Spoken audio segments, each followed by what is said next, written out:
Hello everyone, welcome to this amazing platform of our channel Paneshavar Competitive Examinations and I am Piyush। तो अभी आपका RRB NTPC का 20 जनवरी shift 2 का examination complete हो चुका है। तो यहाँ पर हम देखने वाले हैं आपके कैसे क्या क्वेश्चंस आ रहे हैं और सारे के सारे क्वेश्चंस देखेंगे, उनके आंसर भी देखेंगे। इसके अलावा जो आपकी इंपॉर्टेंट एक्स्ट्रा डिटेल होगी वो भी देख रहे होंगे। एंड हम कुछ यहाँ पर जीके के क्वेश्चंस देखेंगे और कुछ यहाँ पर हम कुछ मैथ के क्वेश्चंस भी देख रहे होंगे। ठीक है, चलो खैर अब शुरू करते हैं सीधा टू द पॉइंट। यहाँ पर हम बात करेंगे और इस सेशन की जो पीडीएफ है आपको टेलीग्राम चैनल पे मिलेगी, पनेशा फॉर कॉम्पिटिटिव एग्जामिनेशन। जाके एक बार आप टेलीग्राम पे सर्च कर लेना तो आपको वहाँ पर पीडीएफ भी मिल जाएगी। ठीक है, चलो पहले सबसे पहले क्वेश्चन देखो, यहाँ पे आपका पूछा गया था कि जो अरेस्ट है यानी कि जो आपका अनलॉफुल डिटेंशन होता है, क्या होता है भाई? अनलॉफुल डिटेंशन जो होता है या फिर आपका कुछ इम्प्रिजनमेंट को लेकर के जो अनलॉफुल इम्प्रिजनमेंट दिया जाता है वो कौन सी रिट के अंतर्गत आता है? ठीक है, तो ये आता है आपका हेबस कॉर्पस नाम की रिट में। ठीक है, कौन सी में आता है? हेबस कॉर्पस में। क्लियर है? चलिए अगले वाले क्वेश्चन पे आते हैं। सेकंड वाला क्वेश्चन देखो, यहाँ पे में आपका पूछा गया था कि जो यूएनईपी है, ठीक है, यूएनईपी का हेडक्वार्टर कहाँ पे है, ये आपसे पूछा गया था। तो सबसे पहले तो आपको यूएनईपी का जो फुल फॉर्म होता है वो पता होना चाहिए कि क्या होता है भाई। United Nations, United Nations.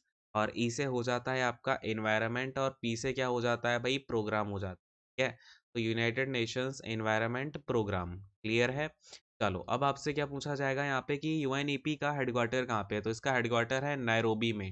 ठीक है, कहाँ पर है भाई? नैरोबी में है। और ये कहाँ पर है आपका? केन्या में। तो ये चीज़ आप ध्यान में रखना। अच्छा, अगर पूछ लिया जाए कि भाई यूएनईपी आपका फाउंड कब हुआ, तो ये 1972 में फाउंड हुआ था। ये चीज़ भी ध्यान में रखना। नेक्स्ट वाले क्वेश्चन पे आते हैं।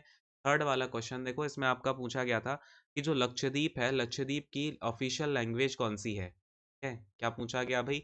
लक्षद्वीप की लैंग्वेज कौन सी है? तो लक्षद्वीप में अभी आपकी सबसे ज़्यादा जो बोलने वाली प्रिंसिपल, अगर मैं लैंग्वेज की बात करूं या फिर सबसे ज़्यादा बोली जाने वाली लैंग्वेज कौन सी है, तो वो है मलयालम। ठीक है, कौन सी है? मलयालम लैंग्वेज है ये। अगले क्वेश्चन पे आते हैं। फोर्थ वाला क्वेश्चन देखो यहाँ पे, इसमें आपका पूछा गया था कि जो कार्बन क्या था? अच्छा, कैल्शियम था। देखो यहाँ पर जो आपका पूछा गया था calcium oxide. Calcium oxide is also known as, यानी कि जो कैल्शियम ऑक्साइड है उसको और किस नाम से जाना जाता है? तो जो कैल्शियम ऑक्साइड होता है यानी कि जो आपका CaO है, इसको मैं बहुत बार बता चुका हूँ आपको, किस नाम से और जाना जाता है? क्विक लाइम के। ठीक है, क्या बोलते हैं इसको? क्विक लाइम बोलते हैं, या फिर इसको क्या बोल देते हैं? बर्न्ड लाइम भी बोल देते हैं। क्या बोल देते हैं? बर्न्ड लाइम, बुझा हुआ चूना। ठीक है, क्लियर है?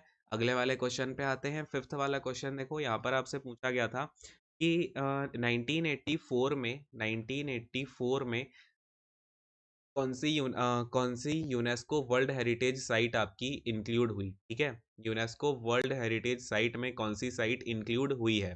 तो 1984 में दो इंपॉर्टेंट साइट जो है उन्हें यूनेस्को वर्ल्ड हेरिटेज साइट का टैग मिला था। कौन कौन सी? एक तो आपके जो सन टेम्पल है, ठीक है, सन टेम्पल कहाँ का? ये है आपका कोणार्क का, कोणार्क उड़ीसा का है।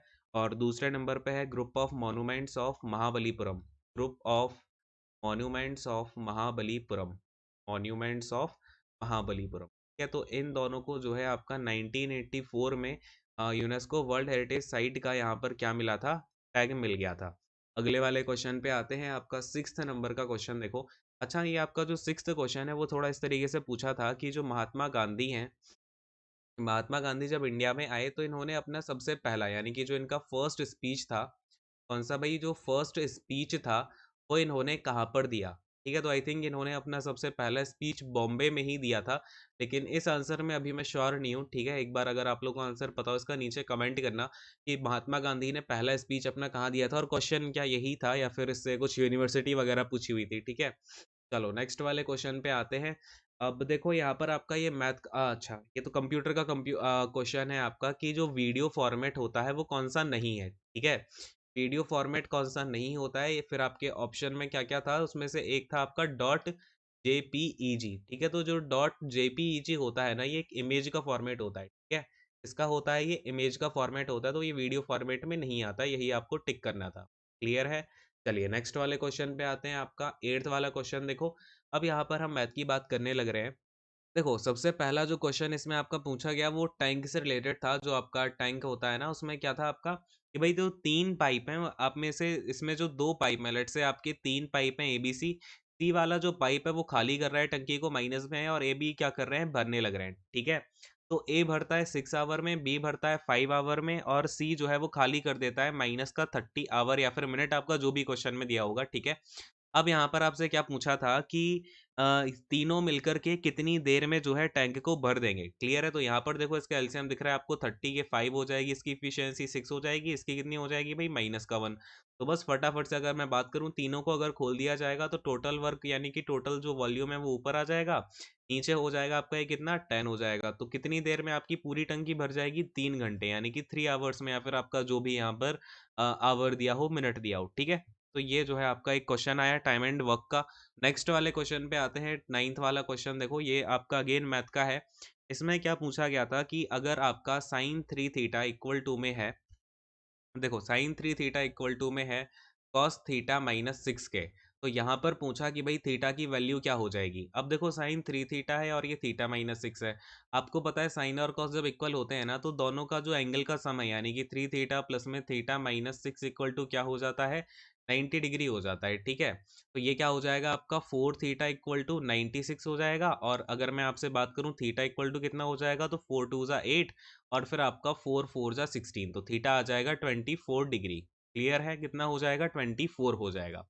चलिए नेक्स्ट वाले क्वेश्चन पे आते हैं। आपका नेक्स्ट क्वेश्चन देखो कौन सा, 10th नंबर का है। अब देखो इसमें आपका क्या पूछा गया कि एक ट्रेन है, ठीक है, ट्रेन है, इस ट्रेन की जो लेंथ है, लेंथ ऑफ ट्रेन कितनी दे रखी है, 600 मीटर दे रखी है। के बाद बोला कि एक प्लेटफॉर्म है, प्लेटफॉर्म की जो लेंथ है वो 200 मीटर की है। अब ये जो ट्रेन है इसकी स्पीड कितनी है भाई, ये है आपकी 72 किलोमीटर पर आवर की स्पीड से आ रही है। देन आपसे पूछा गया कि कितने टाइम में ये जो प्लेटफॉर्म है इसको पार कर लेगी।